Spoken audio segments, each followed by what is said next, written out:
maybe. Lauren Johnson is a mental performance coach and keynote speaker. She works with professional athletes, military personnel, and business professionals through speaking engagements, educational training workshops, and consulting. Prior to opening her own consulting practice, Lauren served as the mental conditioning coordinator for the New York Yankees baseball team. Lauren's practical, straightforward advice and mental performance strategies helps individuals develop mental toughness so they can perform their best regardless of circumstance. Welcome, Lauren, and thanks for joining us on Life Excellence. Oh, thank you so much for having me. I'm really excited to be here. Lauren, I'm absolutely fascinated by the field of mental performance. How did you first get exposed to it? To be totally honest with you, it's because I was the person that needed it the most. I played sports my whole life from the age of, 5 until, even until now I still play, but I really, I'd say peaked in college, and I really wanted to perform at a high level even after college. And I realized that I was the person that constantly got in my own way. I was the person who created this unrealistic standard for myself, meaning like I couldn't even meet it. I had to be perfect or I was worthless. And I didn't really recognize that this was a pattern that was changeable. I thought it was just a part of my personality. And while sure, part of that is part of my personality, I realized actually after I had sustained a career-ending injury in college that I found sports psychology, I found performance psychology, and was kind of floored when I learned about it because I thought, who would I have been, on the soccer field, as a teammate if I would have known these things? And then I thought, how many people can I help now that I do? Which has really led me to the work that I'm doing today. Yeah, I think most people have some understanding of athletic training and conditioning, even if they don't play sports like you did, because it makes sense that athletes would have to work on physical conditioning. But I don't think people have the same appreciation for mental conditioning. When did the mental aspect really come into play as a focus in sports? It's so funny because I felt the same way. Actually, my freshman year of college, I played for a team that actually had a mental performer or sports psychologist that came in to work with us, and I liked her. But I think that there's an interesting time where people really start to dive into the mental performance side, and that's when talent's no longer enough. And so that's, I think, why it doesn't get adopted super early. Although it would really behoove all of us to do that very, very early on. Because you'll hear me say this often. Mindset is not everything, but it does impact everything. And I wish I understood that at a younger age, but I didn't, because I could get by with my talent. I could get by with working hard. I could get by with, grinding it out. Where what I've seen actually in my time at the Yankees is that the level where people really start to adopt the mental game is around single A and double A. It's right around those full season teams where competition is tough and it really starts to challenge them. At the younger levels, it doesn't mean that there aren't people that really do enjoy it, but it's not as common, and it becomes much more adopted as we go up, because it's one thing to be able to have success. It's another to be able to sustain it. And one of those things that allow us to sustain it really comes down to how we think. And that really can impact our results long term. Yeah, you mentioned the Yankees, and I definitely want to jump into that part of your career. But just backing up a little bit prior to that, Lauren, how did your initial exposure into the area of mental conditioning, mental performance, cause you to pursue that vocationally? Well, it was third game into my senior year of college. I had just gotten back from my fourth concussion. And I had a really tough time with my third and fourth concussion. I sustained, they call it post-concussion syndrome, where I had the symptoms of concussion for 2.5 years. long, most people will have it for a couple of months, and I had it for 2.5 years, and to the point where I really struggled with short-term memory loss, and this thing called word searching, where you just can't find your words. And they talk about how just your neurons are just a little bit shifted. So it makes it more difficult. We have to recreate those neural pathways. So I really struggled with that. And I finally got cleared to play. And third game into my senior year, I go up for a header, and this girl just took a pretty tough shot on goal, and I headed it out of the way. And I remember blacking out for a second, and just I knew the second I came to, which it wasn't long, but the second I came to, I knew what had happened. I was, rightfully so, freaking out because I'd just gotten back. And it's, again, your senior year. So I came off the field, and I remember my neurologist, after he had looked at my scans, he said, "Lauren, it's no longer safe for you to play." And I remember just, if anybody that listening has had anything taken away from you and it wasn't your choice, especially something that you loved, you could probably understand how I felt in that moment. And I, as like an athlete, I was like, no. Like, there's got to be another way around this. And he stopped me. He goes, "Lauren, do you want to remember your name when you're 40? And it just like hit me like a ton of bricks. And I realized it wasn't safe.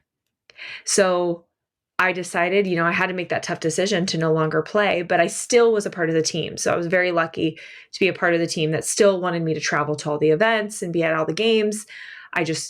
My role changed. I was no longer on the field. I was on the bench. And part of me being on the bench is like, to be honest, I was a little bit bored. Besides, being a teammate and doing all those things, I wanted something to pursue, and soccer was the thing I pursued. So I decided to go take another course, and I found sports psychology. And I was like, what is this? All right, well, it's sports, so it'll keep me close to it. I was the only person to sign up for the class, fell completely in love with it. And it was as if, Brian, like somebody held up a mirror and showed me all these areas of my career that I could have impacted if I would have known of these skills and how to develop them. And it was such an eye-opener for me because, again, that's where I went, how come I didn't know this?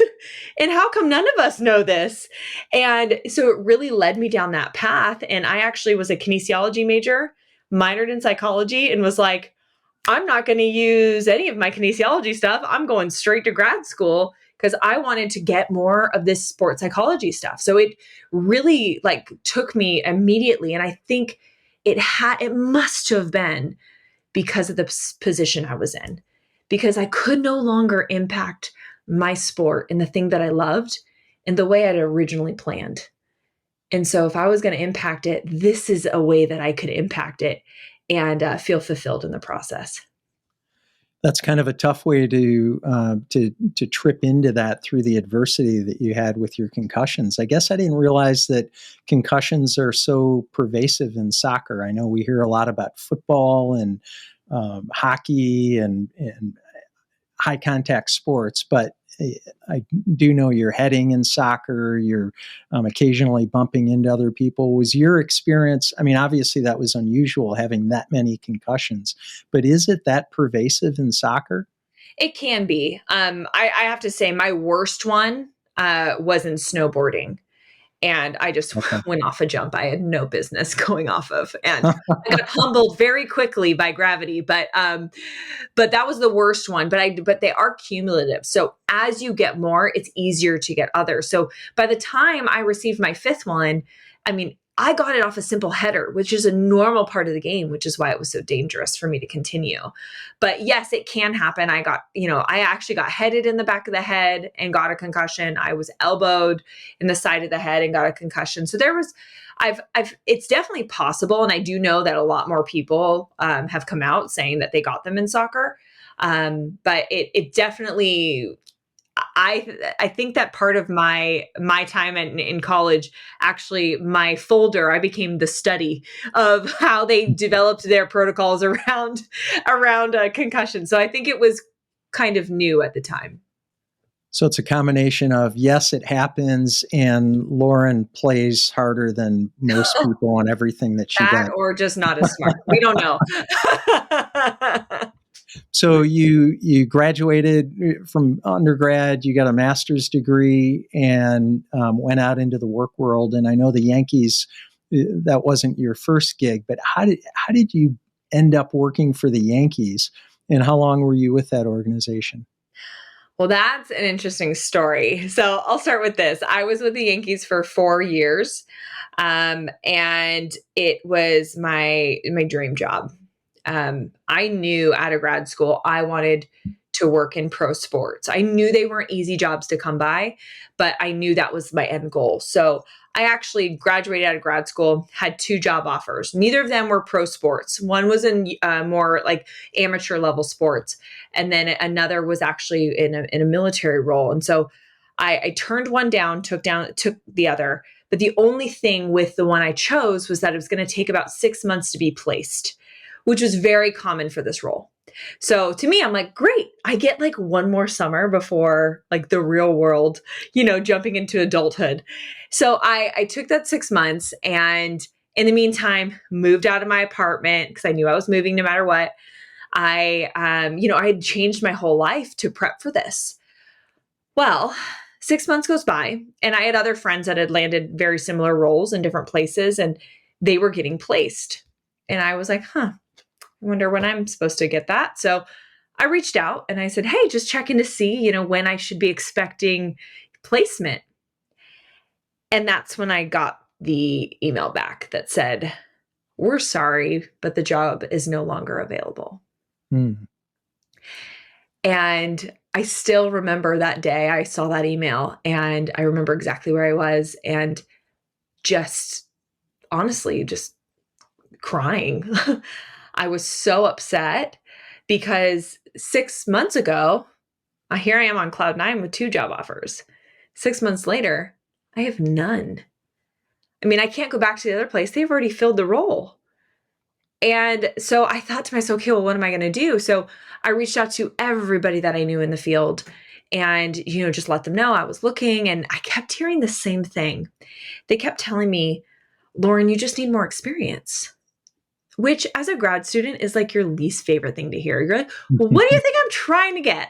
Like, I'm trying to get experience. So I realized, I was searching everywhere. There was just nothing available, even outside of sports. And so I decided, well, student loans are coming up. I'm going to need to pay for them somehow. So I decided to get a job at Starbucks. And I was working at Starbucks one day in the drive-thru. And this one moment changed my entire trajectory. So when you're working the drive-thru, part of your job is to entertain the customer while their drink's being made. So this guy pulls up, I'm chatting him up, and he's asking me questions. I'm asking him questions. And then finally he goes, so are you in school? And I said, no, actually, I just graduated. But it was a fair question. Most people that were working there were in school. And he's like, great, what'd you get your degree in? And I proudly told him performance psychology. And Brian, he just starts laughing in my face. Like full blown laughing in my face. And I am so confused. And I mean, I feel like you probably know me pretty well at this point that I'm pretty direct. I have no problem with that awkward conversation. So I finally asked him, I said, what's so funny? And he goes, oh, you got one of those degrees you'll never use. Hmm. And my mouth just like fell open. I couldn't believe he just said this to me. I also was like, you don't know me. Like, who are you? So I was so upset. I actually had to walk away. Somebody else had to hand him his drink. And I kept getting mad as the day went on. It's kind of like, have you ever had that happen where somebody says something to you and it maybe hurts your feelings or hits you the wrong way? And for the rest of the day, you just ruminate and just repeat it in your head like a broken record time and time again. And every time it played again, I felt all those emotions all over again. And then I had this moment where I was like, I was mad because I was mad. I was like, he doesn't know you. Why are you giving him so much power over you? And that's when I realized I wasn't mad because he was rude. I was mad because he was right.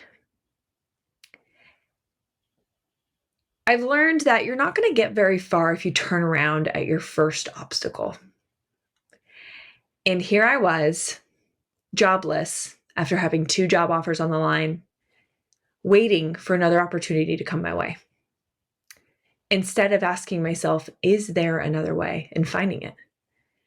And so that was the day that I Googled how to start your own consulting company. And I started my own consulting company. It was called LA Mental Performance at the time. My last name was different. And I did it for the sole purpose of building a resume so that I would have experience when the opportunity presented itself. And after a year of doing that and grinding it out, working freaking 2:30, 3:30 a.m. shifts at Starbucks, and then working on my business afterwards, I did that for a year's time, built up a decent clientele, and nothing to brag about, but enough where I could pay my bills. And then I had an opportunity to interview with the Yankees a year later, and I got the job. And I spent 4 years with them. But talk about a roller coaster getting there. And you're in California, right? And so you grew up, born and raised in California, went to school in California, and then so the Yankee opportunity, that was the East Coast, the other side of the country. How did that come about? Yeah. So one of the things that I did, and I actually recommend anybody do this. Doesn't matter what field you're in. Of course, I recommend it for people in my field, but any field you're in, you can do this. I realized that who do people recommend? People recommend people they have a relationship with. And what I realized is calling people and just asking them, can I pick your brain, wasn't enough. And so I actually had a friend that recommended this to me. And like I said, now I continuously recommend it to others. And he said, put a reminder in your phone every 3 to 4 months after you speak to somebody and check in with them periodically throughout the year. Technically, that's only a handful of times per year. But what it does is you are top of mind, and you're not only reaching out when you need something, and you build a relationship. And so that's what I did. I was very lucky to be connected with some really incredible people who were willing to connect me with more incredible people, and those people, and it started to kind of cascade. And suddenly I had several contacts in the MLB. And instead of just talking to them once, I would follow up. I would mention something we talked about on our phone call. I would let them know where I was at in my development, and I would ask them something different about them. So I was always top of mind. They could tell I was listening to them. They weren't just like spewing advice I would never take. And I was constantly developing and learning myself. And so at the end of that year of really just, you could use networking for a lack of a better word, but really what it was relationship building.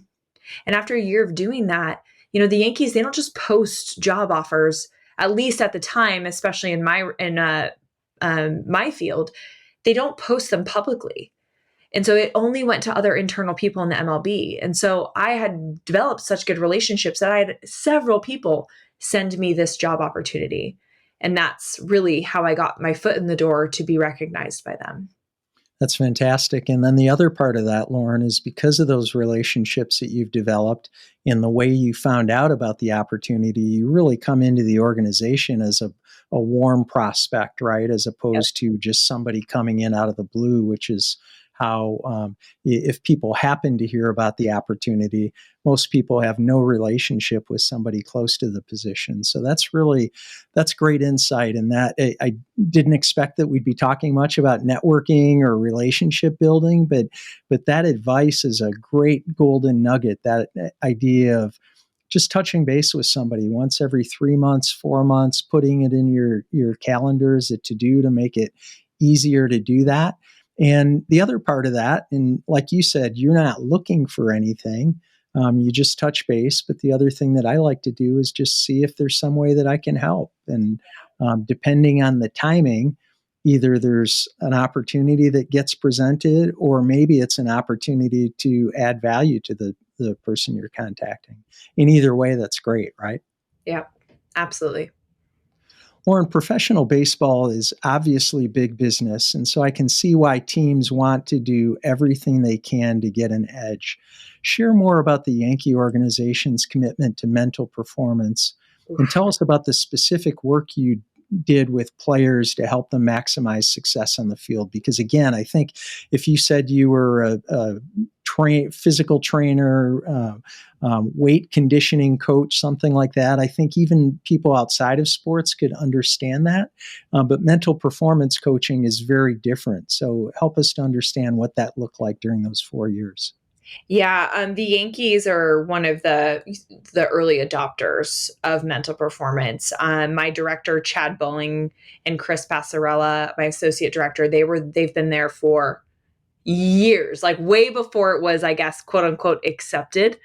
A lot of people had this stigma that like, oh, you must have a problem if you're talking to the mental performance coach, where I was super lucky. I walked into a very well-oiled system where people are like, oh, how did you get buy-in? And I'm like, I didn't have to do a lot of that legwork because it was already done for me. The culture was so good when I got there that players, it was normal. And when the way that we operated, and this is no, what's the word I'm looking for? This is no surprise. Everybody does this, I think, to some degree. But when we're talking to the players, we're not just talking about mental performance all the time. We are building relationships.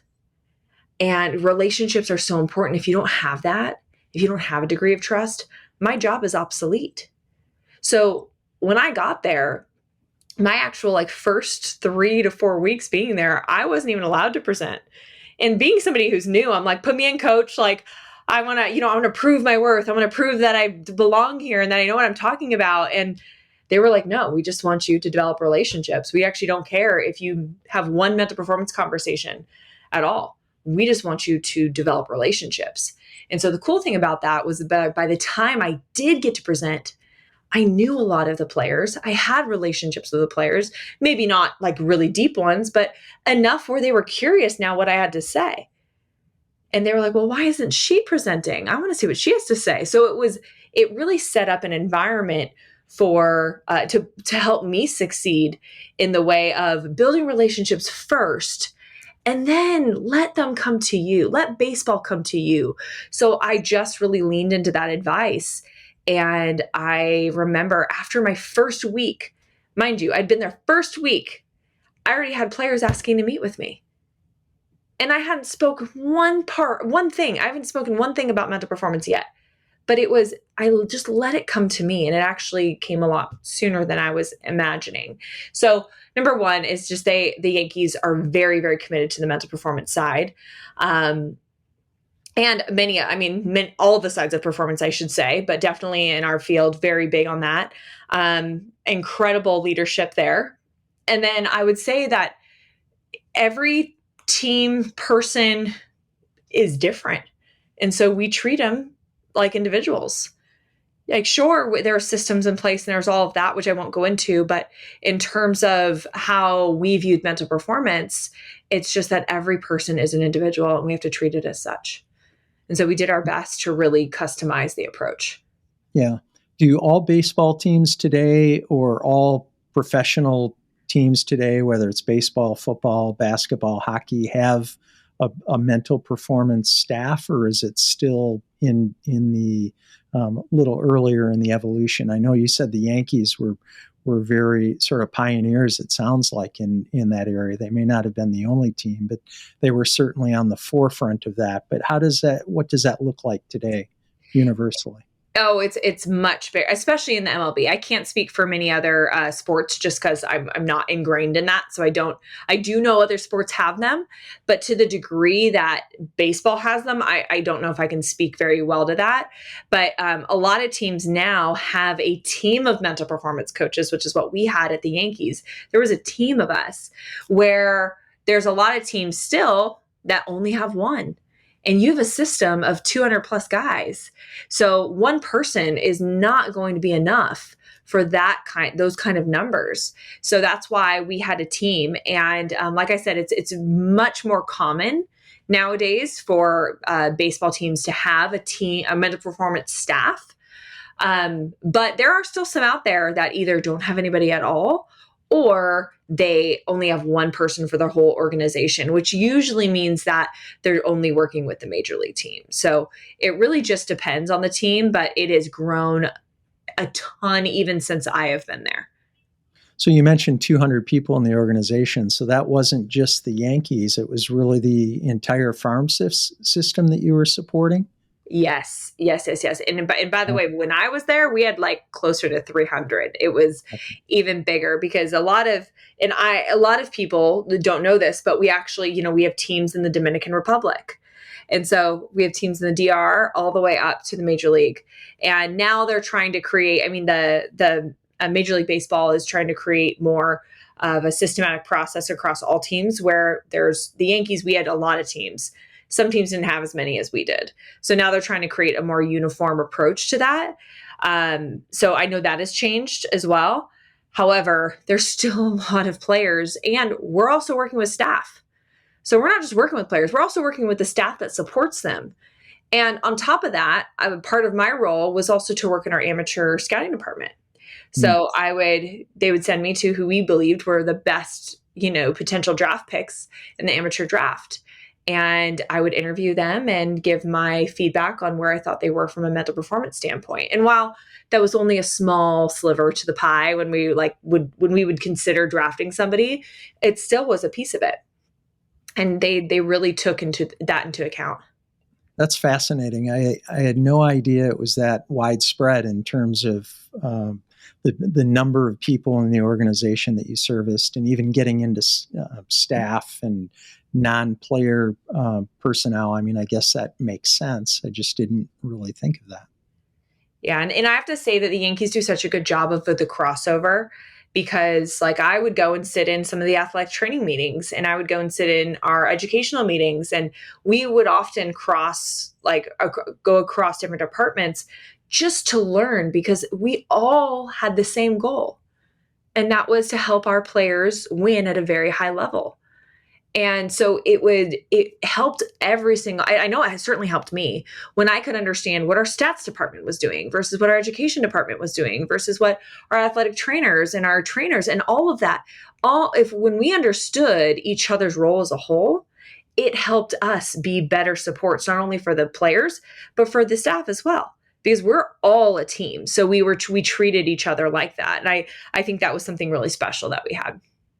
That totally makes sense. So in terms of delivery of support, what did that look like? You sort of alluded to presentations. So maybe I know teams have meetings regularly, and so probably standing in front of the room and presenting information was part of it. What were some of the other functions that you had?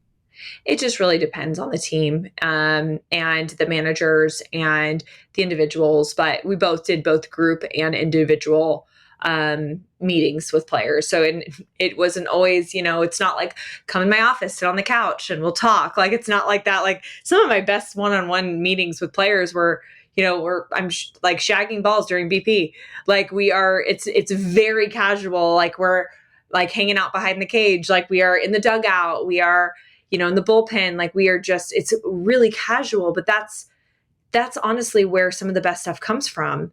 It's, not this premeditated, prepared thing. Now, sometimes that is as well, but it just depends on the player, the person, and the context. And so we just made ourselves available.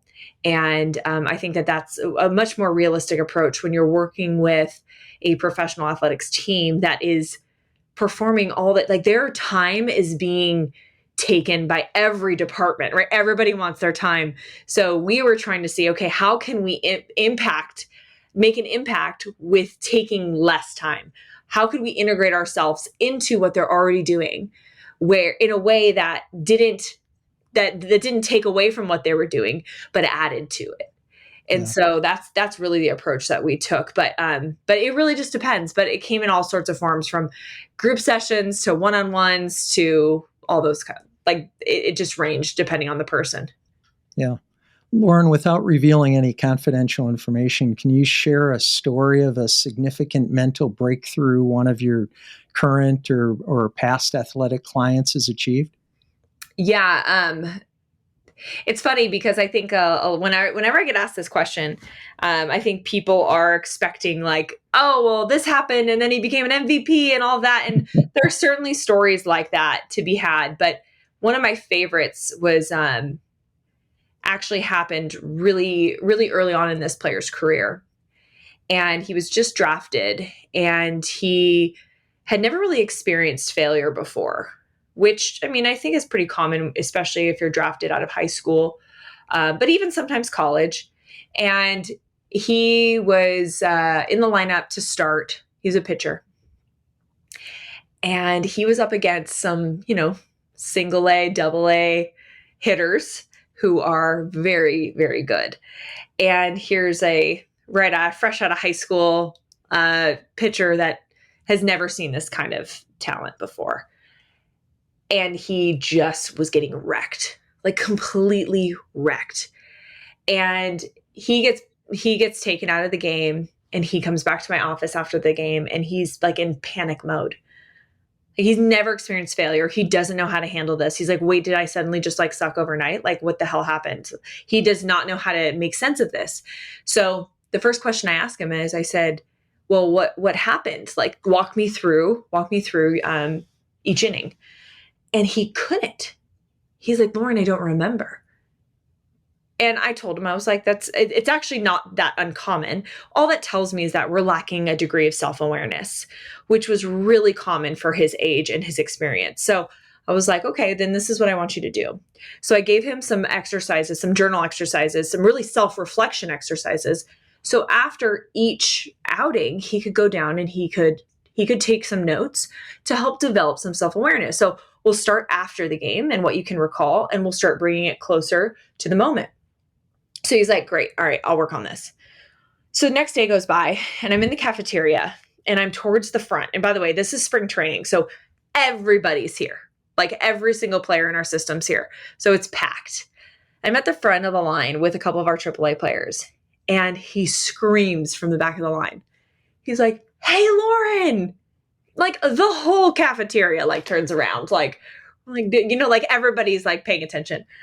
And I'm like, what's up? And he's like, I did my journal exercises. And I was like, cool, man. Like, sweet. And then he goes, ha, just kidding. And it's like everybody went quiet. They were like waiting to see what I was going to do. And I just turned around and just continued with, in line getting my food. And after I was done eating my lunch, I went back to my office and I just texted him and I said, don't worry about the journal exercises. And I mean, within 2 minutes, he was at my door. And he was like, what do you mean? What do you mean? And I said, I don't think you understand. I'm not your mom. I am not your sister. I'm not your friend. I'm not your teacher. I said, I am not here to give you assignments to make sure you do them and check them off. I'm here to make you better. And nobody can make you better but you. And so whether or not you choose to do your journal exercises does not make me sleep any different. I go to bed the same. I wake up the same. I said, if you would like to be better, you have to do it for you. And he goes, no, okay, all right, fine. I'll do the journal exercises. I said, no, so you're still not getting it. Don't do them if you're doing them for me. Only do them if you're doing them for you. Because your growth is no one's responsibility but yours. And he like had this moment. I think it was like an epiphany for him.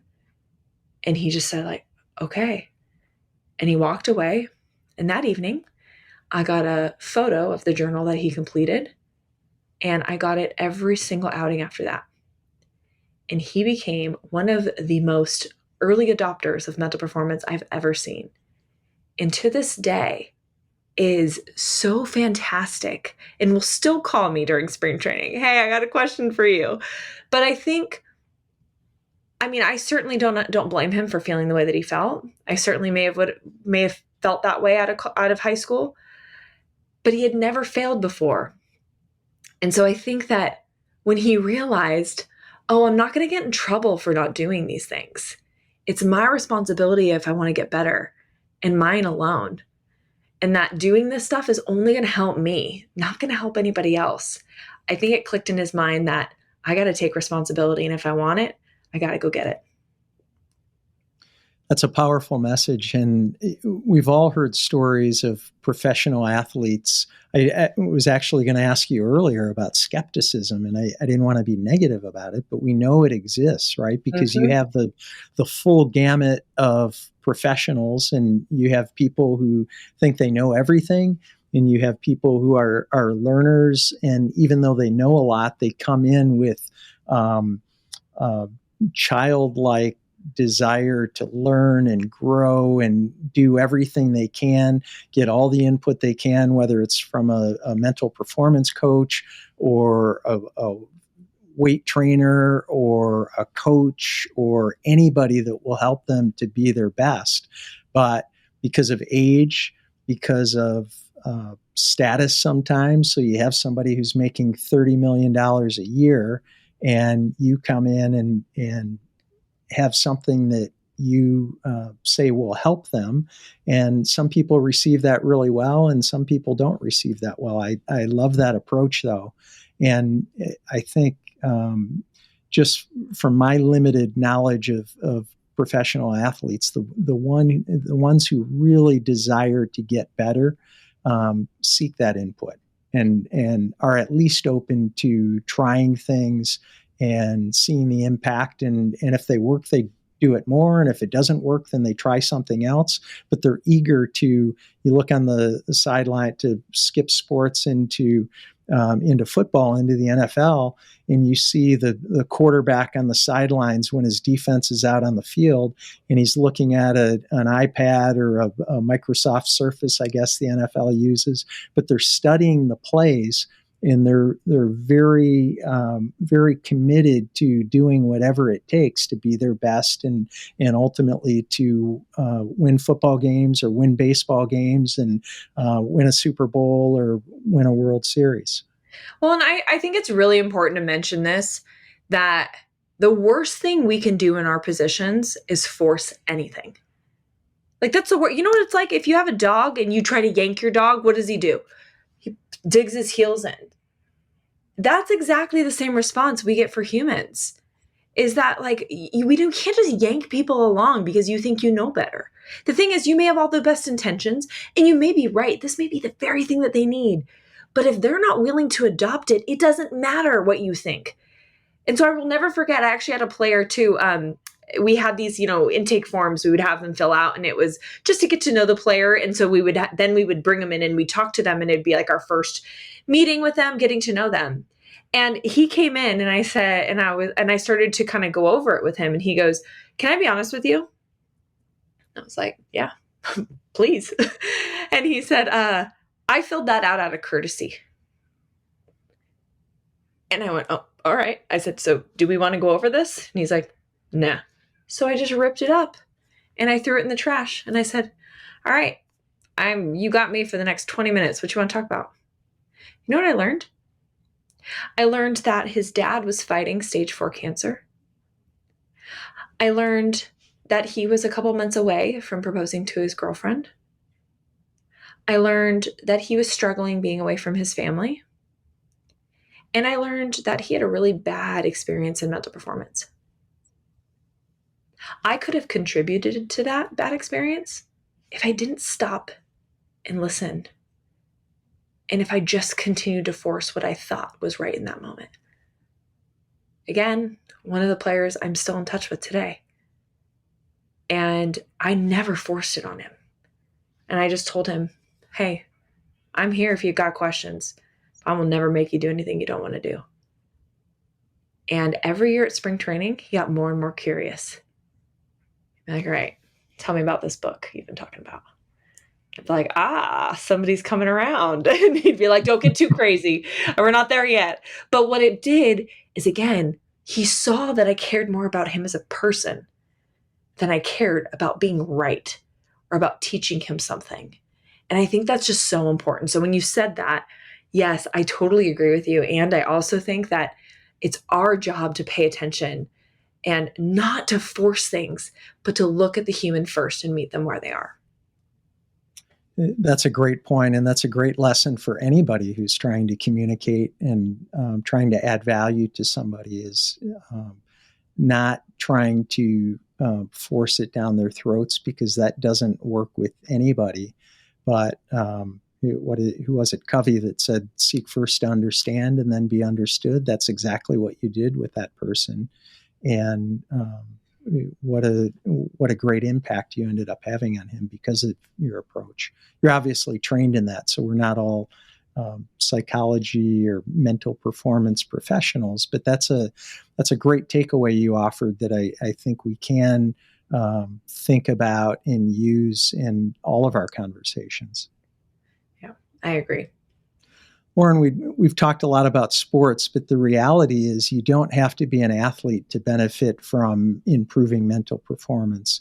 While executives, entrepreneurs, and business owners don't typically have the same physical demands as athletes, they certainly have other challenges, right? Mm-hmm. Outside of sports, what kinds of clients do you work with? Oh, it's so funny. I never thought I would work in business originally, because I was like so hell-bent on sports, that then I started to make this transition, especially as I was choosing to move on from just baseball solely. And I now get to work with Fortune 500 companies, CEOs, executives, entrepreneurs. I mean, you name it. And I feel so fortunate to do it. And what I've learned is that they're just corporate athletes. It is there. A lot of the principles are similar. They're the same. How we translate them and how we apply them is what's different. But you can use like sports analogies in business, and you can use business analogies in sports. It's so interesting how they cross over, and there's a lot of similarities. So I absolutely love to get to work with businesses, because to me, they're still teams. There's still a lot of the struggles and competition and mental and emotional demands and challenges that you experience in business the same way that you do in sports. Tell us about your coaching approach. So when a client comes to you, do they know what it is that they want to work on? And I guess I'm talking more, you have a certain structure you did in the Yankees, and you mentioned that you sort of plugged into an existing structure. But let's say in your corporate work, when somebody comes to you, a CEO of an organization, do they know what it is that they want to work on, or is that something that you uncover through evaluation? So I'd say yes and no. Most of the time, they're coming to me because they know of something that they need to improve. While you'll always hear me say, and I did not come up with this, Trevor Moawad did. He said, you don't have to be sick to get better. So I truly and strongly believe in that. But the truth is, most people don't come to you until they feel there's some bit of sickness, And so a lot of people come to me with an idea of what they need to work on or what they need to be seeing from a performance side from their team. But what they come to me for is not always the issue. So I would say it doesn't mean that they're wrong, but sometimes the issue is a little bit more underlying than what they had originally imagined. And so, for instance, I'll have a CEO that comes to me because he wants to be more confident in the boardroom. Well, it turns out it's not as much a confidence issue as it is an issue with their relationship with discomfort. And that discomfort that they're feeling is very similar to the discomfort they feel in other areas of their life. And for some, they come to me with an issue with discomfort, and their issue really is misalignment in what really matters in their life. And so you'd be surprised how, we think it's one thing. And I often say this, the problem is rarely the problem. The problem is often our relationship to the problem. And so I really want to first understand, like, what are your pain points? Because when I can understand where some of the struggles lie, I don't need the solution. I just need to know, where are these struggles lying? Then we can really break down where those relationships lie, what things we need to upgrade, what systems we need to change, and then we can really move forward there. But if your problem is misaligned with your end goal, that is a problem in itself. So a lot of times, it's a deep dive discovery. And while what they come to me for is a really good direction, we don't always end up in the direction that we began. That makes sense. Are there commonalities in what you work on with clients, or is it just totally one-off? Every situation is unique. I mean, I understand every person is unique, every personality is unique, but are there, say, 2 or 3 common areas that you tend to work on more than anything else with clients? With one-on-one clients, I tend to work a lot on fulfillment outside of work. A lot of the performers that come to me are very high performing. They have a lot of success. These are people that have, bought and sold companies for millions, billions sometimes. And they're like struggling and they don't know why. And oftentimes it's as simple as disregarding their core values. And so I would say that for a handful of my CEOs, that is one of the things that I do see is a misalignment with what really matters in fulfillment. Because at this point, they've had a ton of success. And while they still want that success, there's something missing and they don't always know how to put words to it. I would say some others is confidence. Confidence is a funny thing. It's a funny thing across the board, because it's not just, I didn't just see that in in business, but I see it a lot in sports. When people ask me, like, oh, what do major leaguers major leaguers have to struggle with? And I'm like, all the same things. Stakes are just different.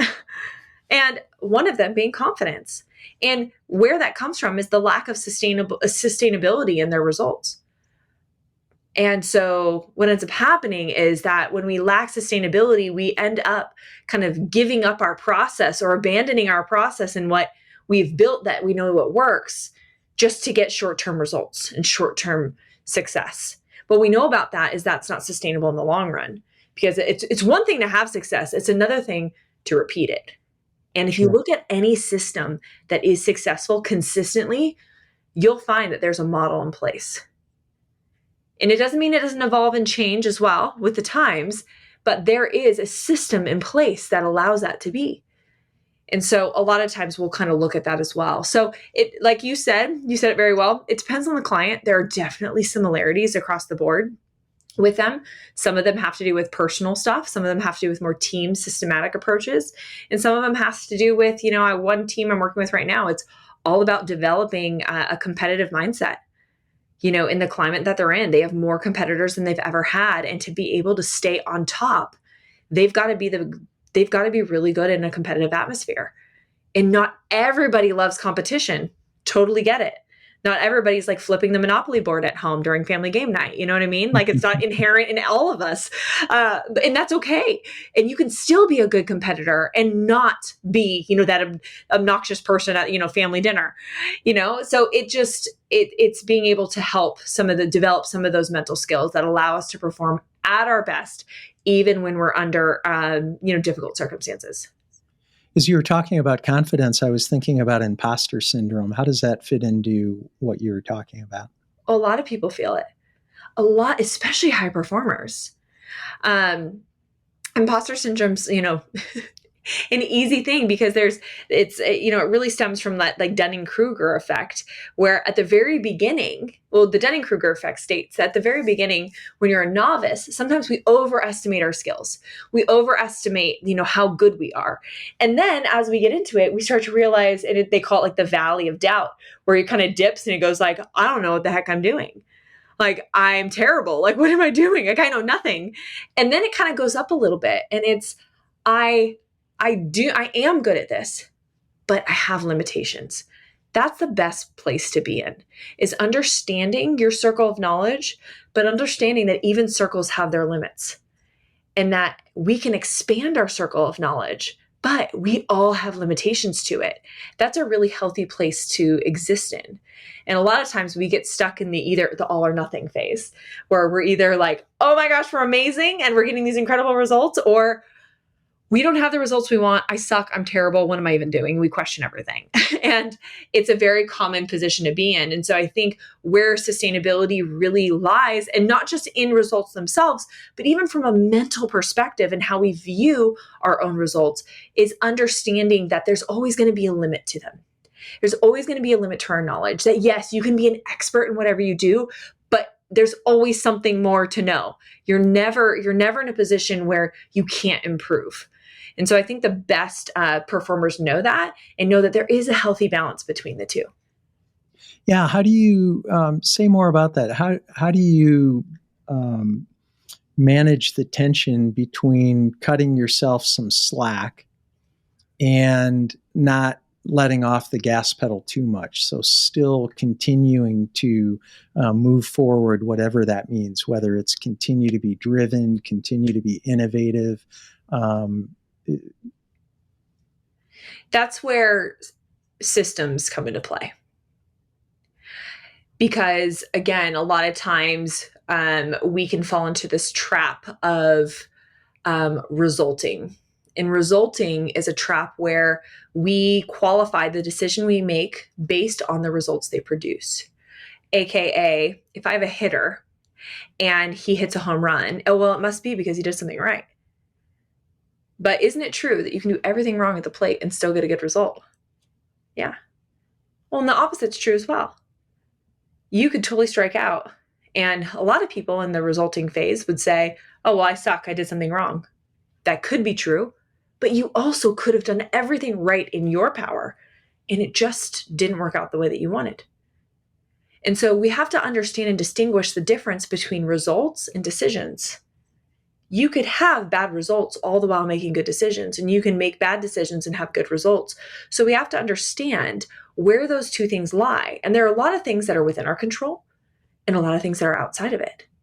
And so when it comes to results, we need to be able to filter through the result in a way that helps us to decide, did we make a good decision or not? And we still may not be right, because the fact is, a lot of times that's your own opinion. And it's your own opinion based on, the result that you got. However, when we can filter through and we can ask ourselves those tough questions as, was this a good decision or just a good result? Were there things within my control? Were there things outside of it? Where might my ego be getting in the way of my evaluation?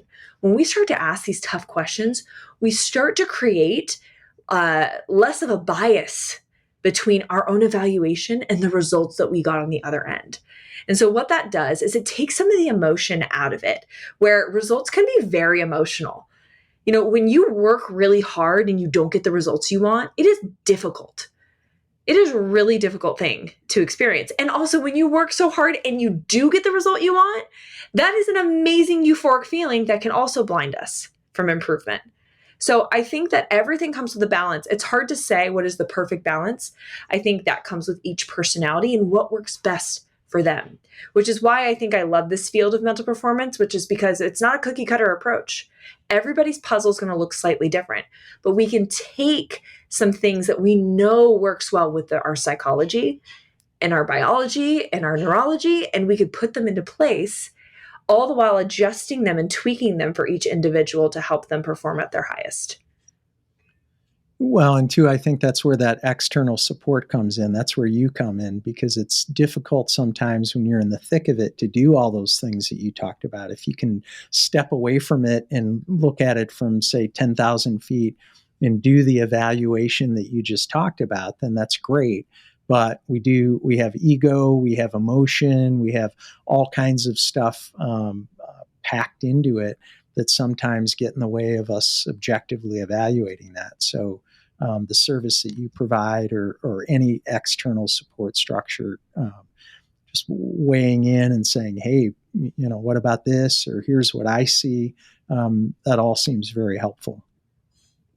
I agree. I totally agree. It's easy to get sucked into it when you are so close to it, which is, I think, one of the skills that I teach is being able to take, a zoomed out approach as well, is also knowing when to zoom in and when to zoom out, when to be like really in the thick of it, when we need to focus, be really in it, and then when we should really take a step back and like really evaluate where we're at before we take our next step. So there is a process of skills that we put in place and systems that help us to determine what our next best step is.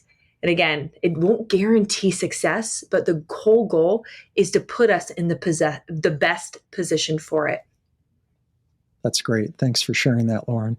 I'd like to ask you about language. How we talk is so important, as you know, the words we use, how we talk to others and to ourselves, and the stories we tell ourselves all have such a tremendous impact on performance. Share your thoughts about this, if you would, and the kinds of things we can do to prepare our minds for peak performance. You touch on such an important piece. You are the most important person you speak to on a daily basis.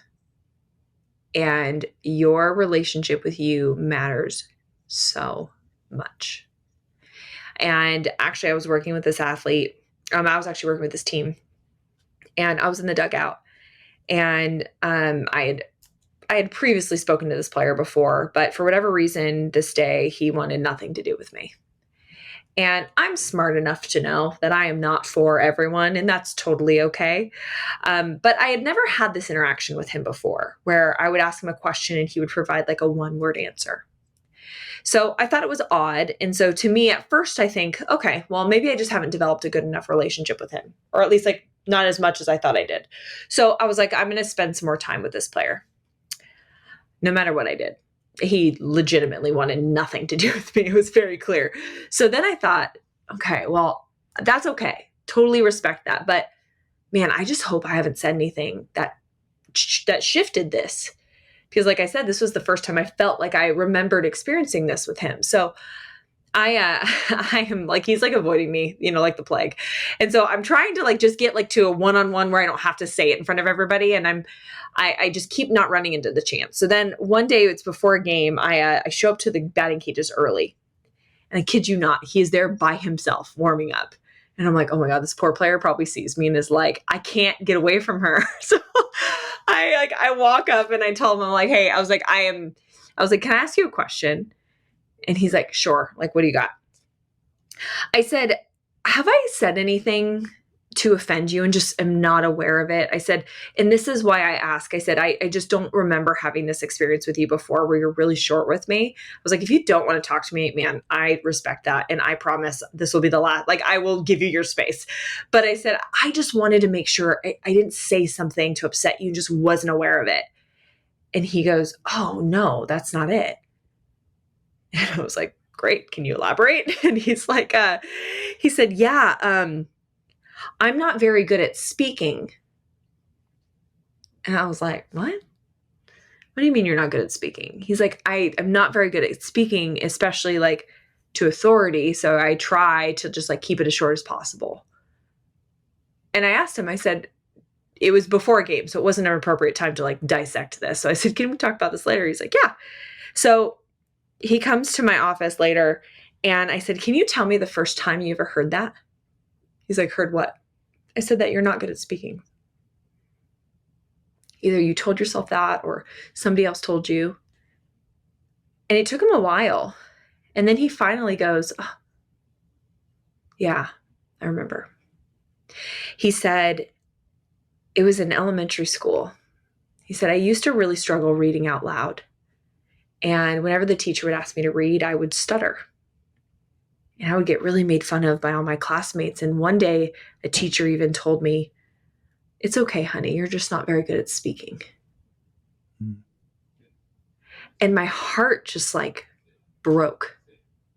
And I asked him, I said, okay, who's telling you that now? And he stopped and he goes, I am. I said, yeah, like back then, somebody else handed you this belief. Somebody else handed this to you. And who's carrying it? And he's like, I am. And I said, is that who you want to be? And like almost like relieved, he's like, no, that's not who I want to be. I want to be somebody who can like raise their hand during your meetings, Lauren. I want to be somebody who could confidently go up to their coach and have a discussion about areas I need to improve. And I said, well, that's great. So I gave him this formula. And the formula is our identity equals our belief plus actions. His belief was that I'm not very good at speaking. And so every time he acted in support of that belief system, he reaffirmed this identity that I am not good at speaking. And so I said, well, lucky for you, we can move this formula around. So let's change it. So your belief equals identity plus action. So I said, we have to decide who you want to become. He said, I want to become the type of person who can raise their hand in a group meeting. I want to become the type of person who can approach their coach and ask them questions. I said, great. Now, what actions do we need to support that? And he was like, uh-oh. I'm like, yeah, you can't just like say it and then go like eat a sandwich. Like we gotta like put this into play now. I said, because here's the thing. You can't just adopt a belief. We have to provide our brain evidence. And so the evidence we have to provide is in action. And so what we did, he and I did this. No, to this day, nobody knows we did this.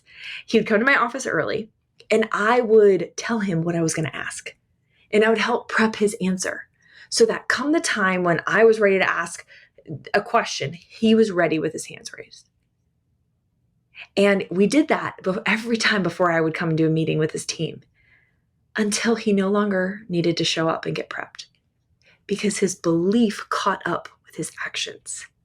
And so for anybody listening here, I have to say that yes, the story you tell yourself is so important because you will never outperform your own belief about you. And for him, once he began to upgrade that belief and he started to act in support of it, his identity began to follow. Lauren, that's so incredibly powerful. Thank you for sharing that. It's amazing the words we use, the language we use, the stories we tell ourselves, the stories somebody told us when we were 5 years old that we're still telling ourselves 20, 30, 40 years later. And as you've demonstrated, if we just change the formula, if we change the story and then start telling a different story, it can make all the difference in our lives. Thanks for sharing that. Lauren, what do you love most about the work you get to do with your clients? Oh, that's a really tough question. It's a good one. I think one of the... You can't say everything. Yeah, I know. I think one of the things I love the most, there's no greater feeling than watching people become the best versions of them. And what I mean by that is that it's going to look different for everybody. I'm not talking about like winning gold medals or winning World Series. Like, don't get me wrong, that is awesome too. But I'm talking about people that overcome the story that has held them back for so long. I'm talking about people that take that step to bet on themselves in their own lives. I'm talking about people who write that book that they've wanted to write for the last 10 years, but were too afraid to take the chance. There's nothing greater than watching people perform at a high level and their high level based on the support of mental performance. So I have to say that watching people succeed at any level is really fun to watch, and it fulfills me in so many different, even if it's at home, just with their being present with their kids, that is a huge win to many.